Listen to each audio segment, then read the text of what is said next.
Shalom Bapak Ibu Saudara-saudari yang dikasihi dan mengasihi Tuhan. Kita bersyukur hari ini Tuhan boleh memberkati kita. Mari sebelum kita membaca dan merenungkan firman Tuhan, kita berdoa. Tuhan, terima kasih, kami bersyukur hari ini Engkau boleh berkati kami. Terima kasih untuk kasih setiamu. Terima kasih untuk pemeliharaanmu. Sebentar kami akan membaca dan merenungkan firman-Mu. Berfirmanlah dan biarlah kami mengerti apa yang menjadi kehendak-Mu di dalam hidup kami. Kami berdoa di dalam nama Tuhan Yesus Kristus. Haleluya. Amin. Ayat bacaan kita hari ini terambil dari Injil Lukas pasal yang ke-9 ayat yang ke-43 hingga ayatnya yang ke-45. Saya akan membacakan ayat yang ke-44. Dengarlah dan camkanlah segala perkataanku ini. Anak manusia akan diserahkan ke dalam tangan manusia. Amin. Demikian firman Tuhan, mari kita merenungkannya. Bapak Ibu Saudara yang dikasihi dan mengasihi Tuhan, perikop ini berbicara tentang pemberitahuan kedua tentang penderitaan Yesus. Menarik, ada 3 kitab Injil yang mencatat tentang pemberitahuan kedua tentang penderitaan Yesus. Bapak Ibu Saudara, jelas memang Yesus datang ke dunia, dia siap untuk menghadapi segala sesuatunya, termasuk penderitaan, ya. Jadi waktu Yesus bersedia memutuskan untuk jadi manusia, turun ke dunia, bukan dia tidak tahu apa yang akan dia kerjakan, dia sungguh tahu, terbukti dari banyak hal, termasuk dalam bagian ini yaitu tentang penderitaan. Seandainya Bapak Ibu Saudara ya, kita yang mungkin belum menikah atau mungkin yang sudah menikah, pada saat mau menikah begitu ya, terus kita bilang sama pasangan kita, mau nggak kamu menderita hidup dengan saya? Pasti kebanyakan kita akan menolak. Ya, ngapain kalau menikah untuk cari penderitaan? Ya, saya yakin percaya nggak ada orang yang mau menikah. Dan saya menemukan banyak hal itu. Kenapa nggak menikah? Ngapain menikah kalau hidup sendiri saja bisa lebih bahagia? Nah, Bapak Ibu Saudara, dalam perjalanan ini kita pasti selalu punya perhitungan, ya. Untung, rugi, ya, bahagia, menderita, itu pasti akan menjadi perhitungan kita. Demikian juga dalam kita menjadi seorang Kristen. Saya yakin dan percaya semestinya kita juga sudah memperhitungkan ini semua. Biasanya kalau ada orang baru begitu ya, pengen kenal Yesus Kristus, kita akan selalu sampaikan, siap jadi orang Kristen? Oh siap Pak, katanya kan, lahir dan batin. Wah, siap menderita? Siap. Wah, jadi orang Kristen tuh nggak enak loh. Nggak apa-apa. Wah, itu ya kalimat-kalimat yang sering kita jumpai. Namun dalam perjalanan kehidupan setelah orang itu menjadi Kristen, ya, menghadapi tantangan, menghadapi pergumulan, menghadapi kenyataan yang seringkali tidak sesuai dengan harapan, imannya mulai goyah. Imannya mulai undur. Bahkan tidak jarang mereka pun lari meninggalkan Tuhan. Apa yang terjadi? Ini bukan saja 1-2, tapi ada begitu banyak orang di awal sangat semangat sekali di dalam mengikut Tuhan. Tetapi setelah mereka mengikut Tuhan, mereka pun akhirnya juga meninggalkan Tuhan. Bapak Ibu Saudara, saya mau ajak kita mengingat kembali. Pada waktu kita berkomitmen ya, mau menjadi orang Kristen, mau percaya, mau menerima Tuhan Yesus, sudah sadar nggak kita bahwa dalam perjalanan hidup akan ada banyak tantangan menjadi seorang Kristen? Ya, jadi kalau hari ini ada yang Kristen baru begitu ya, pastikan engkau sudah siap menghadapi segala tantangan menjadi seorang Kristen. Baru-baru saya ketemu dengan satu orang, dia nyatakan siap, bahkan segala sesuatunya dia siap. Ya puji Tuhan. Tapi kalaupun nggak siap, nggak apa-apa, nggak harus memutuskan jadi orang Kristen. Nah, sebagai orang Kristen sendiri bagaimana hari ini? Apakah kita juga sudah menyadari akan segala tantangan dan penderitaan yang akan kita alami?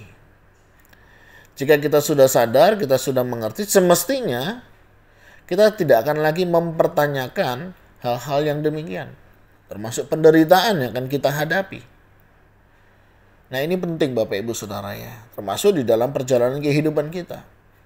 Bukan berarti apa yang menjadi pergumulan kita, ya, Tuhan akan melakukan seturut dengan kehendak kita. Ya, bayangkan kalau semuanya kita maunya begitu. Ya. Pasti akan bertentangan satu dengan yang lainnya. Ada satu minta hujan, ada satu minta panas, ada satu minta dingin, ada satu minta kehangatan, dan lain sebagainya. Bapak Ibu bisa bayangkan kalau hidup itu menurut kita. Yang kita harus tahu, kita harus ingat adalah hidup ini menurut Tuhan, bukan menurut kehendak kita. Artinya, apapun yang terjadi di dalam kehidupan kita, kita harus siap menjalaninya. Bahkan termasuk setiap keputusan yang kita ambil. Yesus tahu akan apa yang akan terjadi di dalam bagian perjalanan di dunia. Yesus tahu dan dia tetap jalani, bahkan sampai setia, ya, mati di atas kayu salib. Bagaimana dengan kita? Bukankah kita juga sudah pasti tahu hidup sebagai seorang Kristen itu bagaimana? Beriman di dalam kekristenan kita sudah tahu. Memang iman yang besar bisa memindahkan gunung. Tetapi iman yang sejati, dia akan tetap beriman walaupun gunung itu tidak pindah. Beranikah kita hidup dengan iman yang seperti ini? Ketika mungkin pergumulanmu, doamu, ya, tidak Tuhan jawab sebagaimana yang kita mau. Bapak Ibu Saudara, penderitaan kita bisa beda-beda. Bisa kita menderita secara fisik, mengalami penganiayaan, ya, mengalami penderitaan, ya, kekerasan dan lain sebagainya. Tapi kita juga bisa mengalami penderitaan dalam hal-hal yang lain. Sakit penyakit mungkin, ya. Dalam berelasi mungkin, dalam keluarga mungkin. Ada banyak hal Bapak Ibu Saudara. Nah, bagaimana kita menyingkapinya? Ingat komitmen kita, ingat panggilan kita. Kalau kita ingat akan panggilan kita sadar akan keputusan yang kita ambil, bagaimana menjadi seorang Kristen, saya yakin dan percaya kita akan hidup jauh lebih baik. Artinya, apapun yang terjadi kita percaya ada Tuhan yang mengaturnya. Ketika kita percaya ada Tuhan yang mengatur di dalam hidup kita, enak Bapak Ibu Saudara, kita akan berserah. Kenapa? Apapun yang terjadi, Tuhan itu baik. Dan beranikah kita berkata demikian? Apapun yang terjadi hari ini, Tuhan itu baik.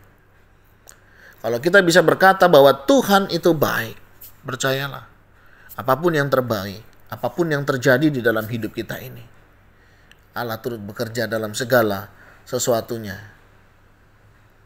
Ketika Allah turut bekerja dalam segala sesuatunya, saya yakin dan percaya Tuhan juga pasti memberi yang terbaik di dalam hidup kita. Saya nggak tahu Bapak Ibu Saudara apa yang menjadi penderitaan Bapak Ibu Saudara hari ini. Jika itu karena iman pengharapan kita di dalam Tuhan, berbahagialah. Karena Bapak Ibu Saudara boleh merasakan perjalanan iman dan tantangannya.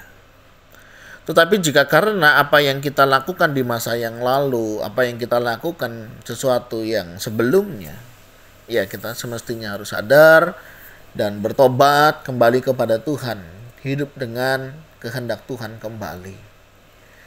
Mari Bapak Ibu Saudara, dalam menjalani kehidupan ini tentunya bukan hanya orang Kristen saja mengalami penderitaan, bukan?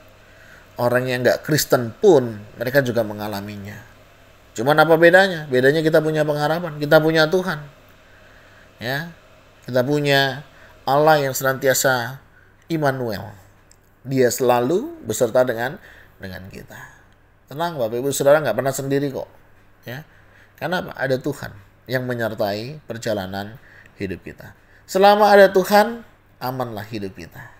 Jangan pernah jauhkan diri dari Tuhan. Tetap dekat, tetap rapat, sehingga setiap kita boleh menikmati berkat yang datangnya dari Tuhan.